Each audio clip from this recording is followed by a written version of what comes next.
because I had a situation in Cleveland that we had I had got f***ed in the contract because first album we did was called Faces of Death. It was a Cleveland local project. Yeah, through the dude that owned Dow's Rapid Record Al Creations. Herman Henderson, Mm-hmm. slew foot fuck face bitch ass. Nigga. You know what I mean? He did. Man, why do we all got one of them, man? That He nigga, got one. He got one. He is this unknown. 'Cause I was Mine yours is is Herman. unknown. I was 16, you know what I'm saying? So I'm thinking I'm getting a record deal. Mhm. This nigga signed us to a management deal. We get him a whole album. I could still sue this dude to this day, but it ain't worth it because I don't like the karma. He got to deal with that. But, you know, as a kid, I was already tricked.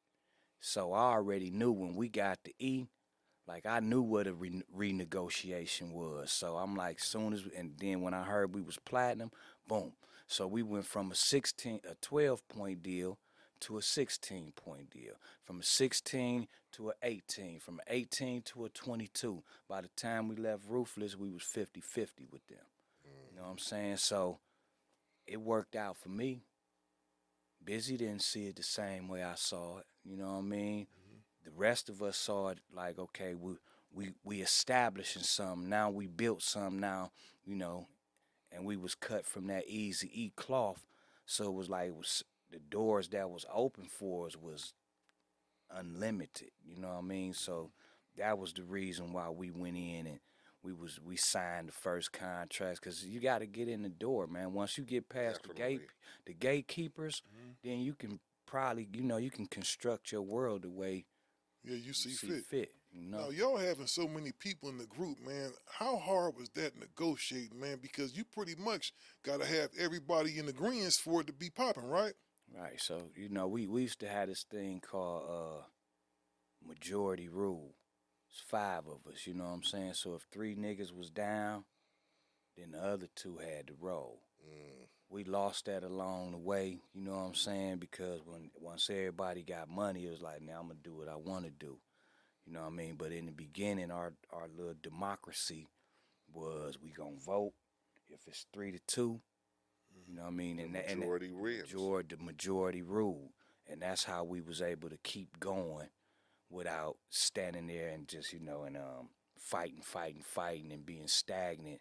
We didn't have to become stagnant because we had an uneven number in our group, you know what I mean? So it always kept the ball rolling. That worked, man. It would have been cool if y'all could have saw that, man, because I'm not going to lie, and I ain't saying this is no Cleveland stand, but when I first saw y'all, man, I listened to a lot of hip-hop music. I know hip-hop inside and out, you know, and I'm a fan first, you know what I mean? I really felt like y'all was so unique, man, and wasn't nobody like y'all. I really said, man, these dudes go fuck around and be like the fucking Beatles of hip-hop, dog. I really saw that, man, and I think, man, somewhere along the way, man, like you said, the inconsistencies started kind of coming in. You know, like I would see some crazy records that just didn't make sense. You know what I mean? Like, okay, this dude over here doing these records with this dude, and I'd be like, man, them motherfuckers is too big for that, man. Where do you think that, like, why is it so hard to keep that cohesiveness? I mean, you know what I mean? Because, man, when money come into play, man, niggas just... It's always that, man. You know what I'm saying? Always like, that. Because in the beginning, you know what I mean, it was like our shit was more controlled. Like, I worked at KFC. I sold dope. I went to school. I set up our talent shows. I did a lot of that stuff, you know what I mean? Like, so we didn't have a lot of money. But a lot of that money came from me. You know what I mean? Like, I'm like, all right, so we got to get outfits. Boom, boom, boom. We do, you know. A lot of my contribution was to keep the group going. But shit, like I said, our first check a piece was $80,000. Shh, that nigga Busy was with us in Cleveland for a couple years. He hated Columbus. You know what I mean? That nigga got that check, nigga. That nigga was out.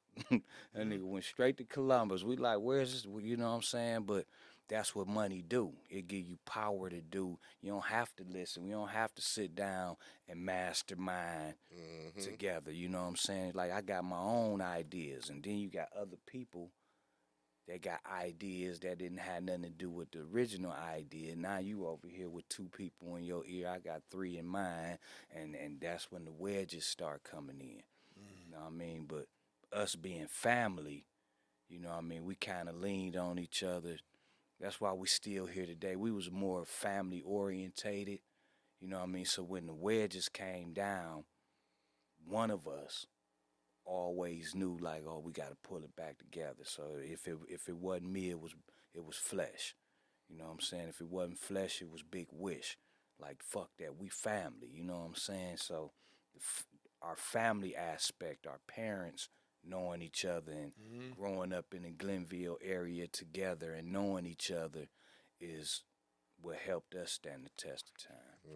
That's a good thing is I still see y'all touring, man, and like that's one thing, man, that I always tell artists. Y'all might not have had the best contract that first album, dog, but look at what y'all doing now, man. It's what is 30 years later, man. Yeah, we free agents too, you know what I'm saying? So when we put out something now, it's like all that come home. Exactly. You know what I'm Yeah, saying? y'all about to get the masters back too, huh? The Masters come back year 30, man, and you know it's gonna be a beautiful thing. So we got, you know, the Masters starting to revert back. Ain't that crazy? How some shit that we wrote and we did, 30 years. it take us 30 years to own our own shit. And we made this shit. Like, goddamn it, I sat up all night getting high, drinking 40 ounces, Right. trying to come up with motherfucking shit to write about, and a nigga just took my shit. Right. Like, nigga, that's mine. And they still don't want to give it back. No. Yeah, you like- got to go to court like- for that. Oh, Yeah. yeah, you gotta go You gotta get get a it. lawyer and go get it, You gotta because go they'll get just it. keep selling it and keep flipping it and going, yeah, it's 30 years later, oh what? And they'll keep collecting the money. Now after I know after Eazy died, man, was it a little hard, man? Because see, it's one thing when you're dealing with a cat that you like and stuff may not be all the way right, but that nigga gave you an opportunity. Exactly. Then somebody else come in and take over. Was it a lot of little dissension as far as dealing with Tamika?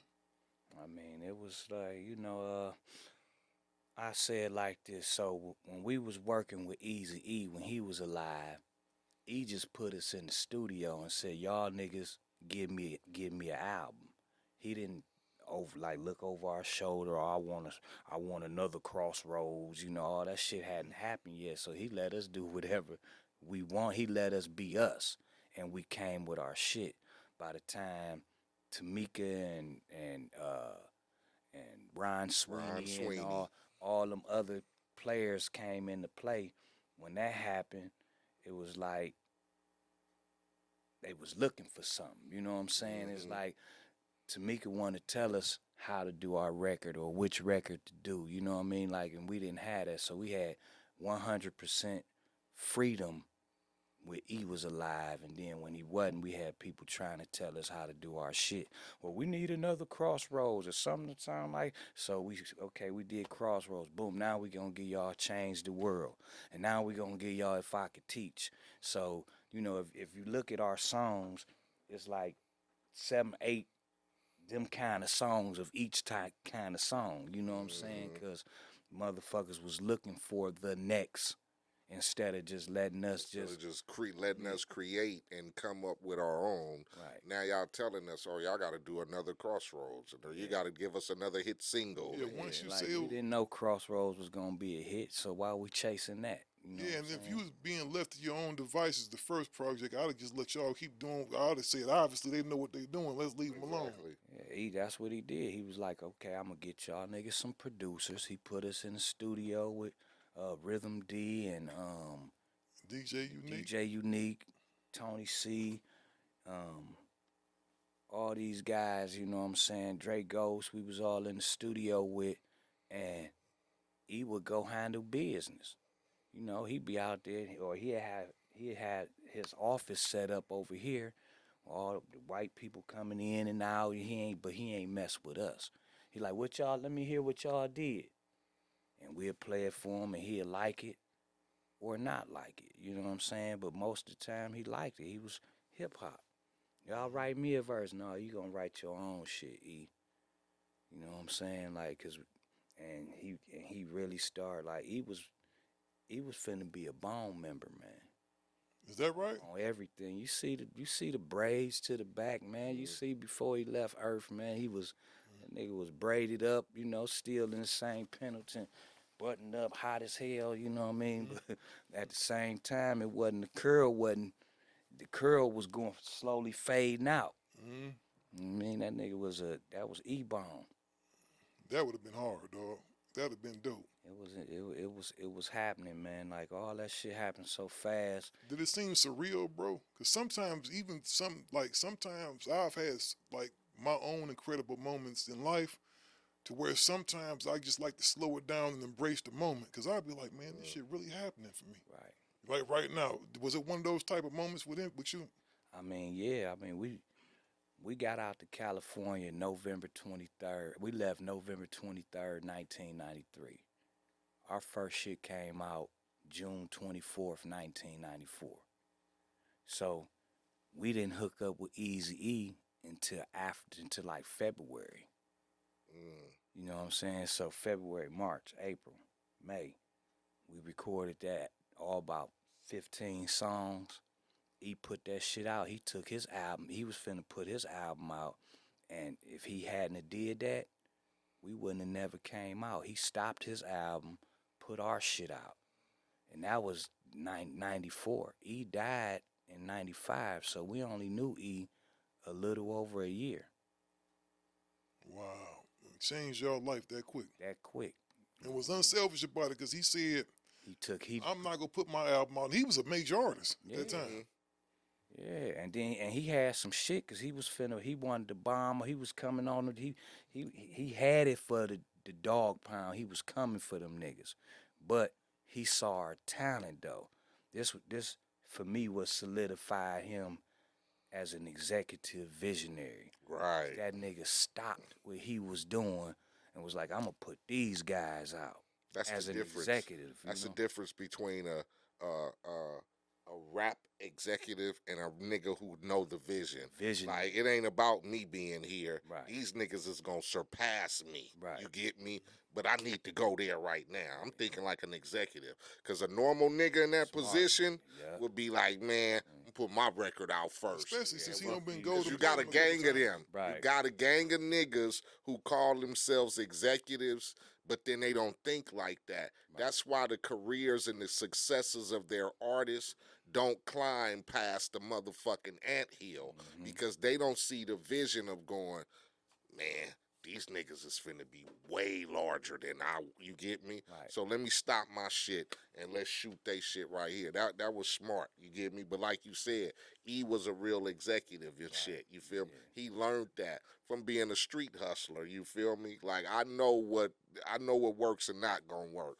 I'm not gonna waste my time with this sack when I know I can get bigger money over here. You feel me? He putting out NWA, but still got the wherewithal to put out JJ Fad. Yeah, exactly. So yeah, JJ Fad was his first platinum album, I believe, wasn't it? Man, I mean, the nigga had a group called At Band Clan with will.i.am when we first came out here.